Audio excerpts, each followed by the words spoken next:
We are the team of mediators for Science Gallery Atlanta.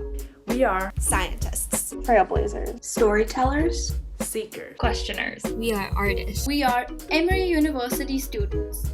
And we are here to invite you to join us, to gain courage, use your voice, and express yourself without judgment. Because when you do, energy is activated, and an upsurge in creativity is transferred. What can happen if you access new ways of thinking and expressing? At Science Gallery Atlanta, we are using virtual experiences and engagement to connect and see how we can open up and help us all cope and set the tone for the rest of the day, the rest of the year, and maybe the rest of our lives. Let's be, let's act, because our ability to improve conditions happens when we come together.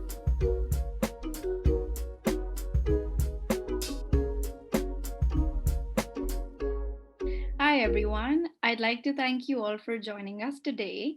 My name is Ashna and I'm an Emory University student majoring in neuroscience. I'm one of the student mediators for Science Gallery Atlanta. We at Science Gallery Atlanta are producing a virtual series that explores the world of coping mechanisms, the adaptive, the maladaptive, and the relation to the current global pandemic. Today, we are being joined by Dr. Patterson for a discussion about resilience.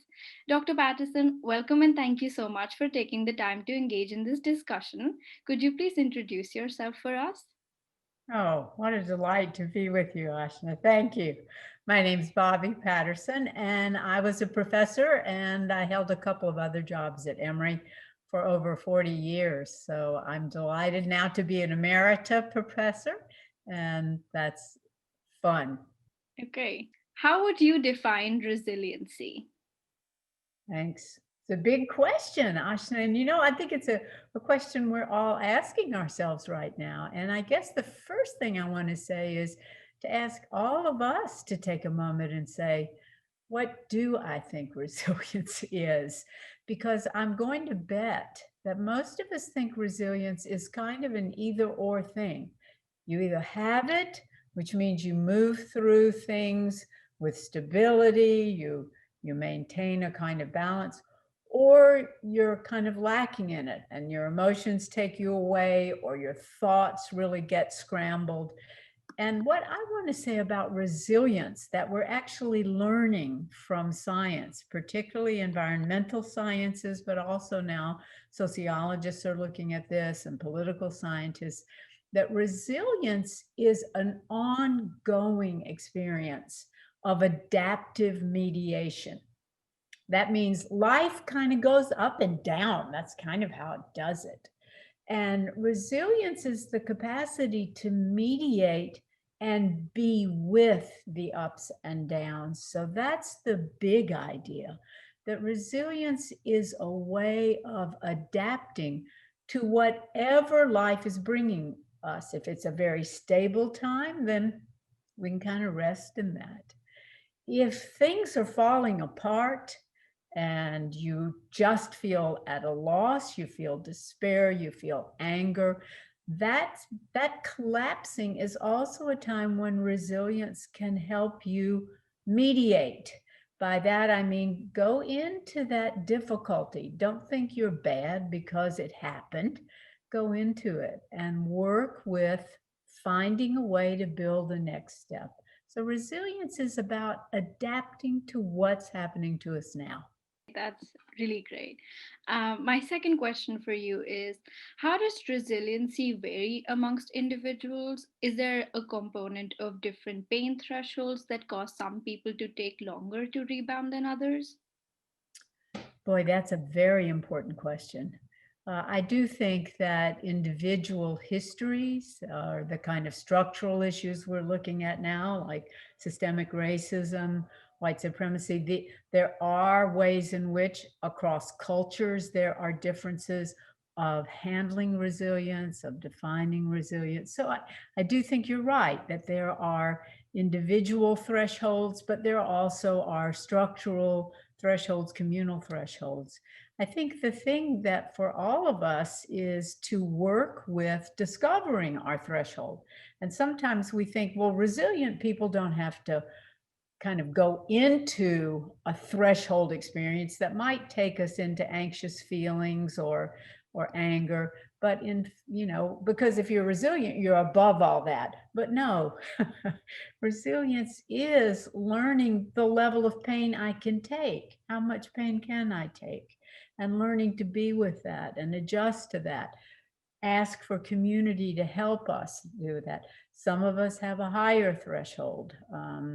And so we just have to experience it both personally by paying attention to our own experience of how much we can carry and how much support we need at what level of our life, or finding a way to ask for help more quickly.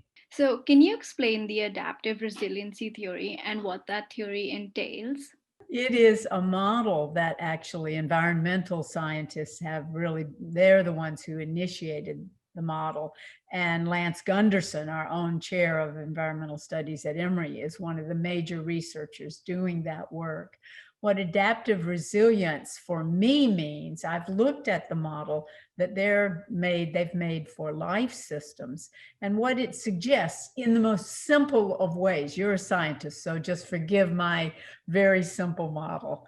But the idea is that we cycle through our lives, as any life system, any life creature does, through phases. And one phase is a stability phase where things are kind of working together really well, and there's a kind of connectivity that holds. But the problem is, if you are in continual stability, you're actually weakening your overall adaptive capacities. You're not using the tools and the skills you need to keep adapting to life. And in fact, stability won't last. It's not the sweet spot we think it is.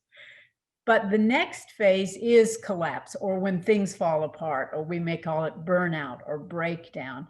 And this feels usually relatively rotten, and it can happen quickly or slowly.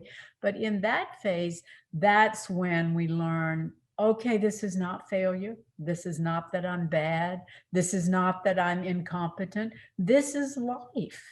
There is in every life ongoing cycles that include a phase of breaking down. And actually, that's the point where resilient people go into the rubble. And that's when you find, I say, maybe a glowing ember still there. I'm thinking of these horrible forest fires in California. And maybe you find some twigs and you build your Girl Scout fire and you rekindle a next step. And that's the next phase, which is to kind of do reorganizational work, to begin to innovate, to kind of rethink what you want as your priorities, what you want as your activities. And the final phase is what often is called exploitation, which means, I can try some things I've never tried. In my neighborhood right now, Ashna, everybody's walking. I think there are no bicycles left to be bought in Decatur. Families are biking. They've exploited an opportunity of breakdown. The pandemic has shifted everything. And now they ride bikes as a family. So that's exploiting a new idea. So it's stability, collapse, reorganization, and exploiting a new opportunity. That's the basic model. And resilience flows through it all, where you're learning to mediate the changes, bring your skills and tools to it. That was a great explanation of the model, and I really liked your examples as well. Thank you. My next question for you is that based on your research into the natural cycles of breakdown with the ecological systems, how can we as humans understand ourselves better and, more importantly, come to terms with our negative attributes of burnout and breakdown? Let me just say, I don't think it's negative attitudes sometimes. And that's what, for me, old thinking about resilience kind of makes me feel like I should be doing better. I shouldn't be so upset. What I'm trying to say is, when things fall apart, when a pandemic happens, when there's violence in the culture, when there's distress at home, it's normal to feel pretty upset. But what resilience helps us do is move into whatever it is at the level we can. That's your great idea about some of us can take different levels. And what I say is there's a tool set. There's a set of conceptual models and tools and skills, or principles and tools and skills, that I'm drawing from the great contemplative traditions. And these are global. They're from Hindu contemplative traditions, the yoga traditions, to Islam having contemplative traditions, Sufi. Christianity has it. Buddhism, of course, has it. African religions have this element. There are all kinds of syncretistic religions. We all have these skills and practices that basically assume a couple of basic things, which is there's suffering. Tough times are going to happen. But if we can learn some tools and skills that help us pause, that help us say, okay, let me reorient. I think I've just moved into the collapse phase. I'm not happy about it, but let me just not deny that. Let me put aside blaming myself or others. Let me get the panic down. Let me breathe, pause and breathe. And then we have an ability to open to the change and head into it and work with it. I thought today, and Ashna, I'll hush after this, but the basic kind of practice is when you're feeling a kind of breakdown, a difficulty time, these contemplative traditions suggest, why don't you just pause a minute, feel your feet on the ground, let your breath calm down, breathe in the mid body, not the upper chest. Don't think so much, just get more in your body. I like to go outside. I've got a beautiful window here. Stand and remember the world is still turning. The sky is still up there right now. The trees are still there, the birds, and begin to use the tools and skills of this contemplative set. It's a contemplative array of opportunities for you to learn to kind of work through tough times. That was wonderful. Thank you, Dr. Patterson. Everything that we covered today is extremely important, and I know that there are a lot of us that needed to hear what you had to say. So thank you so much. Oh, Ashna, it's my pleasure, and I am thrilled to say that I do have, as you know, a book called Building Resilience Through Contemplative Practice. Under Routledge published it, and there's a lot more exercises in the book. It was a delight to be with you. Thanks for your great questions.